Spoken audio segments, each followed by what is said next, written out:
ನಾನು ಅಂದಿದ್ದು ತುಡುಗರು ಹೆಲಿಕಾಪ್ಟರ್ದಾಗ ಅಡ್ಡಾಡ ಕಾರಣ ಇದೆ. ಏನಂತಂದ್ರೆ ನಾವು ಈ ದೇಶನಾಗ ಇಡೀ ನಾಡಿಗೆ ಅನ್ನ ಕೊಟ್ಟಿರ್ತಕ್ಕಂಥವ್ರ, ಸಾವಿರಾರು ಎಕರೆ ಜಮೀನ, ಕೋಟ್ಯಾಂತರ ಎಕರೆ ಜಮೀನು ಉಳ್ಳವ್ರ. ಇವತ್ ಸ್ವಾಮಿನಾಥನ್ ವರದಿ ಏನಾದ್ರು ಈ ದೇಶದ ಪ್ರಧಾನ ಮಂತ್ರಿ ಅವ್ರು ಜಾರಿಗೆ ತಂದ್ರಂದ್ರ ನಾವೆಲ್ಲರೂ ಕೂಡ ಹೆಲಿಕಾಪ್ಟರ್ದಾಗೂ ಅಡ್ಡಾಡಬಹುದು, ವಿಮಾನದಾಗೂ ಅಡ್ಡಾಡಬಹುದು. ಅದಕ್ಕ ಈ ನಾಡಿನ ಲೂಟಿ ಮಾಡ್ತಕ್ಕಂಥ ಎಷ್ಟೋ ಕೆಲವು ಜನ ಇವತ್ತು ಹೆಲಿಕಾಪ್ಟರ್ ತಗೊಂಡ್ ಅಡ್ಡಾಡತ್ತಾರು ಅಂತ ಹೇಳ್ತಕ್ಕಂಥ ಸಂದರ್ಭ ಇವತ್ತು ಯಾರಿಗೂ ಕೂಡ ವೈಯಕ್ತಿಕವಾಗಿ ಹೇಳ್ತಕ್ಕಂಥದ್ದಲ್ಲ.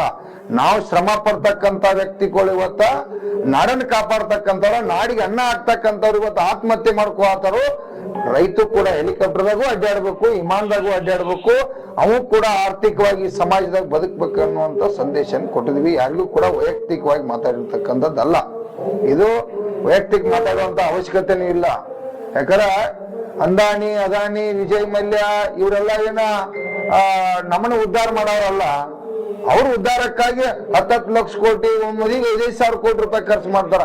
ನಮಗ ಇವತ್ತು 10,000 ರೂಪಾಯಿ ಸಾಲ ಹರಿಯಕ್ ಆಗುವತ್ತ. ನಮ್ ಕುಟುಂಬಗಳು ಬೀದಿಗೆ ಬಂದವ. ನಮಗೂ ಸ್ವಾಮಿನಾಥನ ವರದಿ ಬಂದವ್ರ ಅವ್ರ ಅಪ್ಪ ನಂಗೆ ನಾವು ಶ್ರೀಮಂತರಾಗ್ತು. ಅದಕ್ಕಾಗಿ ಆ ಕಾಯ್ದೆಯನ್ನ ಜಾರಿಗೆ ತರಲಿ ಅಂತೇಳಿ ಒತ್ತಾಯ ಮಾಡಿದ್ವಿ.